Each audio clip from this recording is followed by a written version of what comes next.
Lorsque Jonathan m'a proposé de venir à Bavella, j'étais ravi. C'est le site que j'ai découvert quand j'étais adolescent et c'est mes premiers amours de grande voie, puis après d'ouverture de voie. C'est ça qui m'a après donné l'expérience de partir, faire des expés un peu partout dans le monde. Bavella déjà c'est un site naturel exceptionnel qui est assez préservé. On remonte des canyons, des rivières pour aller au pied des voies. Il y a ces grandes dalles avec des pins laricio, c'est juste merveilleux. Moi je trouve que ça fait vraiment partie des sites où tu te dis « Waouh, je fais un sport incroyable quand même ». D'un point de vue grimpe, c'est du granit, mais un granit assez particulier qui est très sculpté dans les dévers. Et ça nous offre ces fameux tafonis là pour grimper dans les surplombs avec des gros trous, c'est hyper ludique. Mais surtout, moi, ce qui me plaisait bien d'un point de vue formateur, c'est qu'on va être face à des dalles qui sont assez compliquées à gérer. Les prises de pied, c'est des pentes.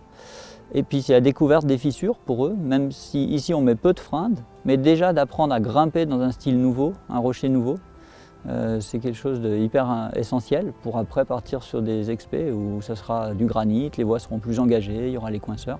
Donc, comme premier stage, c'était vraiment un super choix. Le premier jour, l'objectif ça a été d'abord de s'assurer qu'on connaissait bien les manips de relais, comment installer un relais et surtout comment faire un rappel aussi parce que moi j'en avais jamais fait.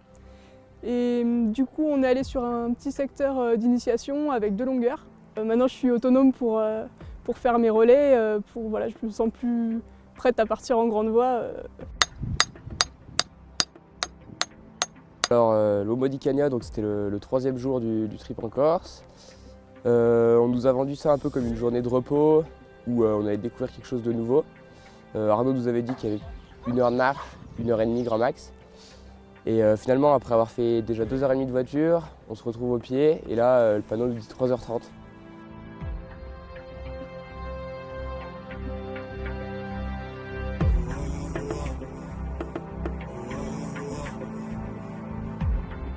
Il a fallu jeter un caillou par-dessus le bloc, puisque le bloc en fait il n'y avait aucun équipement dessus.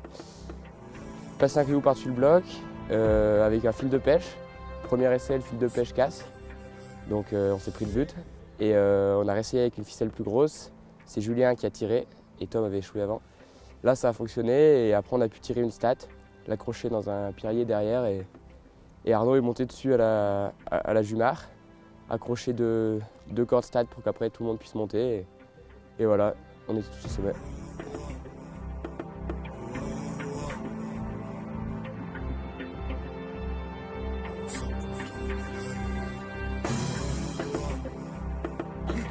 Béton et cochon.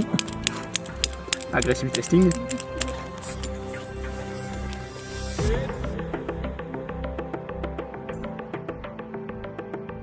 On allait faire Esperanza et c'est une grande voie qui est assez longue, relativement longue, il y a 6 longueurs et c'est des grandes voies, c'est des longueurs qui sont magnifiques avec des trous, ça s'appelle des taphonies et il y a notamment 2 longueurs qui m'ont un peu marqué, un 6B où on peut passer en artif, un pas 2 à 0 et sinon je crois que c'est 7B ou 7C, c'est un truc assez dur. Et après on continue sur des taphonies, des gros trous énormes qui sont vraiment faits pour le grimpeur.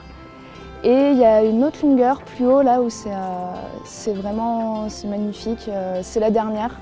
C'est côté 6C+, je crois. Et c'est pareil, c'est un gros dévers avec des gros trous. Voilà, donc c'était une voie exceptionnelle. Jamais vu ça, des trous à la perfection, fait pour le grimpeur on va dire. Tu brasses des manettes, des trous, dans du vertical, sur du granit parfait, y'a rien à dire, au top. Ouh. Et ben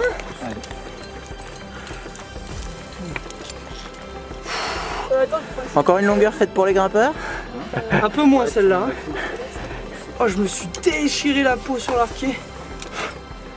Ah, le passage dans le trou, ça fait un peu spéléo, mais bon, c'est classe aussi, hein, y a rien à dire.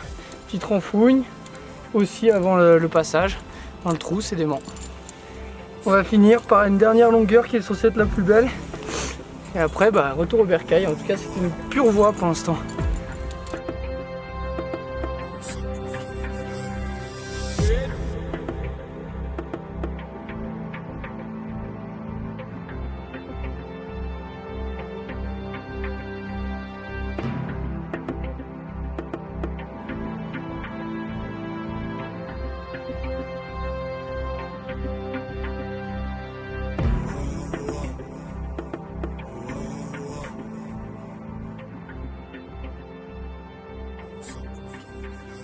Jeff, c'est clairement une ligne de faiblesse sur une paroi quand même assez difficile. Ça suit cette ligne de faiblesse, on va rencontrer des rampes d'inversés, des fissures, des renfouilles, des dalles pieds à plat sur un granit plutôt parfait. Du coup, ça a été ma voie préférée, je pense. On a presque l'impression de se retrouver dans le Yosemite sur certaines longueurs avec des pieds à plat et des rampes d'inversés. Assez incroyable. Les deux longueurs qui m'ont marqué, c'est la 6 ou 5e longueur, pardon. Pied à plat, main à plat, une pure dalle sur le dos de l'éléphant. Et je dirais aussi la 3e longueur où c'est toute une rampe d'inversé et pied encore à plat. On peut y glisser des genoux et c'est tout en traversée avec du gaz derrière. C'était magique.